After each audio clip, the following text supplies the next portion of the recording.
Добар ден, драги пријатели! Добре дојдовте во денешната епизода. Моето име е Јосиф Дамјанов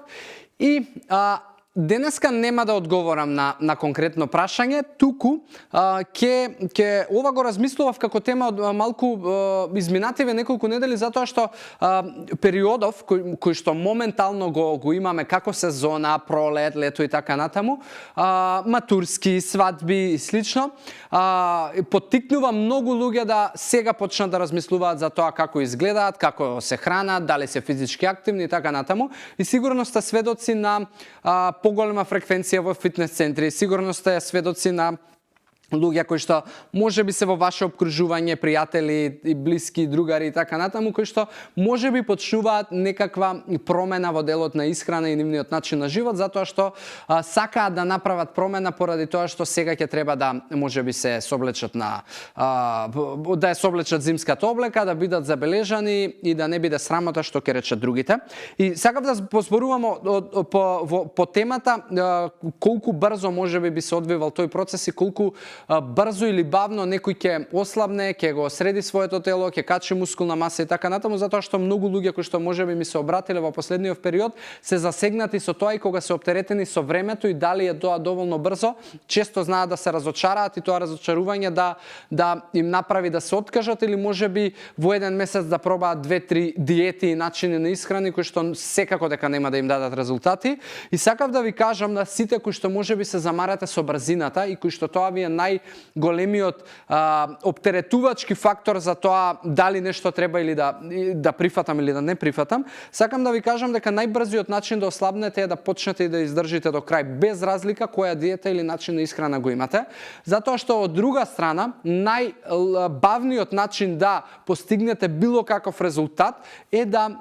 константно размислувате, да константно се прашувате дали ова е правиот начин, константно да си ги гледате бројките на секој ден, да застанувате на вага, да мерите обеми, да мерите не знам какви параметри кои што се релевантни за вас, да се споредувате со други луѓе од тоа дека не знам некој останал толку време, толку кила, дека супер изгледа и така натаму, и сето тоа да ве одвлекува од вашата цел. Ова ви го кажувам затоа што од друга страна и споредбата со другите луѓе практично е најголемиот фактор кој што вас ви дава рамка за тоа во колкав временски период треба можеби да постигнете некаква цел. Но од друга страна сакам да ви кажам дека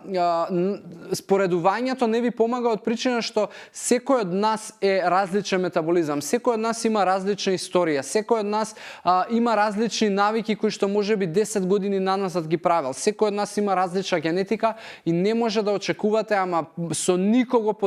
идентично да ви се одвиваат процесите и резултатите кои што ги гледате на вага, во обеми или не знам процент на масти, процент на мускулна маса и така натаму. Затоа, ако стварно брзината ви е нешто кое што сакате да го имате во вашиот процес, тогаш почнете и издржете. Немој да се замарате со тоа за колку време е нешто постигнато, затоа што еднаш кога ќе го постигнете, јас ви гарантирам дека нема да ви биде важно дали поминале 3 или 6 или 12 месеци. Важно е само да издржите и да се видите во форма која што сакате, а тоа за колку време треба да се исполни или со каков интензитет треба да биде, не постои ниту формула, ниту па личност која што е релевантна да ви каже дека тоа е бавно или е брзо. Секој има свој процес и заљубете се во него и престанете да константно барате и да размислувате дали е точно или не е точно, или е правилно или не е правилно. Така да можеби на некој од вас ова ви звучи пресурово, на некој од вас можеби па и ви е потребно да и ќе ви помогне, но како и да е, сакам да ја знаете вистината по ова прашање и да никогаш повеќе не се замарате со тоа дали е брзо или бавно или за колку време јас треба да го постигнам резултатот. Мислам дека доволно кажав. Се одјавувам и за денеска завршувам. Ви посакувам здрави животни навики и се гледаме во следна издание. Чао!